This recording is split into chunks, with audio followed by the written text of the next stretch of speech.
Olá, estudantes! Continuando a nossa playlist sobre Lei da Gravitação Universal, temos essa questão aqui. Seguindo a sequência da playlist, como eu havia falado desde o primeiro vídeo dessa playlist, a cada vídeo que vai passando, as questões vão ficando um pouco mais complexas, tá, gente? Então essa questão aqui já envolve um pouco mais de abstração e principalmente organização na hora de fazer os cálculos, tá bom? Então vamos aqui para a leitura do enunciado. A massa da Terra é cerca de 81 vezes a massa da Lua, e a distância do seu centro ao centro da Lua é d. Suponha que uma nave vai da Terra à Lua na mesma direção da reta que une o centro desses dois corpos celestes. A que distância, em função de d, do centro da Terra a intensidade da força gravitacional exercida pela Terra sobre a nave é igual à intensidade da força gravitacional exercida pela Lua sobre a nave, a voadora. Bom, gente, então como eu havia dito, tá, no iniciozinho, é preciso uma abstração para poder entender o que a questão está pedindo, tá? Mas basicamente, olha só, uma coisa que ajuda muito é a gente fazer um desenho, tá? Então eu fiz aqui o desenho representando a Terra, a nave, a Lua. Obviamente está tudo fora de escala, é apenas para a gente visualizar melhor a questão da abstração que será feita. E aqui eu vou organizar as distâncias. Repare então que a letra D que foi dito no enunciado, eu representei aqui. É a distância entre a Terra e a Lua. No caso, o centro de massa da Terra até o centro de massa da Lua. Está devidamente representado aqui pela letra D. Aqui, reparem que eu coloquei o centro de massa da Terra até o centro de massa da nave. Essa distância eu estou chamando de DTN, ou seja, distância Terra-nave. Já aqui eu estou chamando de DLN, distância Lua-nave, que vai do centro de massa da nave até o centro de massa da Lua, beleza? Bom, então o que é que a questão está falando aqui? Qual é a distância, que distância é essa daqui, em que o poder gravitacional em relação à Terra se equivale ao poder gravitacional em relação à Lua? Ou seja, nesse caso aqui seria um empate entre as forças gravitacionais da Terra e da Lua. Nesse caso aqui de cara, gente, eu já vou descartar a possibilidade da nave ficar bem no meio. Por quê, gente? Porque pela teoria da lei da gravitação universal, a força é inversamente proporcional ao quadrado da distância. Mas em termos gerais, se eu colocasse a nave exatamente aqui no meio, a influência gravitacional da Terra seria maior. Por quê? Porque a Terra tem um poder gravitacional maior do que a Lua. E na própria questão já dá a dica, né? A massa da Terra é 81 vezes maior do que a massa da Lua. Então, se a Terra tem mais massa, logo o poder gravitacional da Terra será maior. E logo, se você quer que exista uma equiparação entre essas duas forças, a nave vai ter que estar um pouco mais perto da Lua do que da Terra, tá?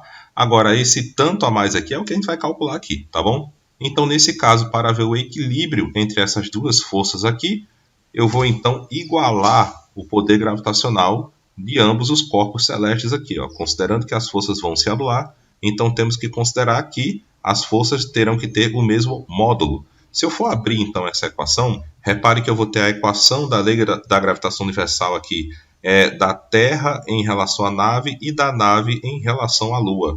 Aqui vai surgir uma dúvida que muitos estudantes têm, né? Então, professor, peraí, não foi falado o valor de constante, não foi falado o valor de distância, não foi falado a massa da Lua, nem da nave, nem da Terra. Calma, gente. Quando isso acontece, muitas pessoas chamam de equação literal, né? Muitas pessoas chamam assim. Vocês vão ver que não vai ser necessário isso daí, tá? Então, com o desenvolvimento da questão, vocês vão entender por quê. Eu vou tratar logo de fazer uma substituição, porque foi dito então que a massa da Terra é 81 vezes maior do que a massa da Lua. Então, no lugar de escrever mt, que é massa da Terra, eu vou escrever 81 vezes ml, que é massa da Lua, tá? É o mesmo que escrever isso aqui, é o mesmo que escrever massa da Terra. E qual é a vantagem de eu fazer isso aqui? Qual é a vantagem de eu substituir aqui? Vejam bem, agora eu vou ter letras iguais dos dois lados, e isso me permite fazer uma simplificação generalizada. Eu vou simplificar então, ó, constante de gravitação universal dos dois lados, ml dos dois lados e mn dos dois lados. Então repare que me permite esse monte de simplificação aí. Vai sobrar o quê? Vai sobrar essas duas frações aqui.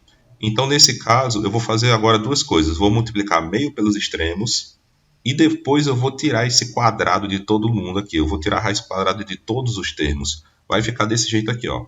Vai ficar distância igual a 9 vezes distância da Lua até a nave, tá? Então, distância da Terra até a nave é 9 vezes a distância da Lua até a nave, certo? Então, essa distância aqui é 9 vezes maior do que essa distância aqui. De fato, a questão até tá próxima, né? Tá bem arrumada essa questão.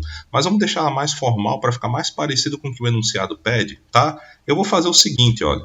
Eu vou pegar, então, que essa distância aqui é, na verdade, a diferença da distância total pela distância da Terra até a nave. Então, essa diferença aqui resulta nessa distância da nave até a Lua. E foi isso que eu coloquei aqui, ó. Eu posso substituir, então, dln por essa expressão aqui. Se eu substituir nessa equação aqui, eu vou ter isto aqui. Eu vou fazer a propriedade distributiva, então, ó, 9 vezes d e 9 vezes esse termo aqui. Eu vou ter exatamente isto aqui. Então, mas espera aí, professor, eu tenho que saber quem, eu tenho que isolar quem? Vamos olhar com o enunciado. Aqui, distância em função de d. Então, esse dzinho aqui, ele não vai estar isolado, não. Ele vai estar em função de alguém. No caso aqui, em função desse camarada aqui.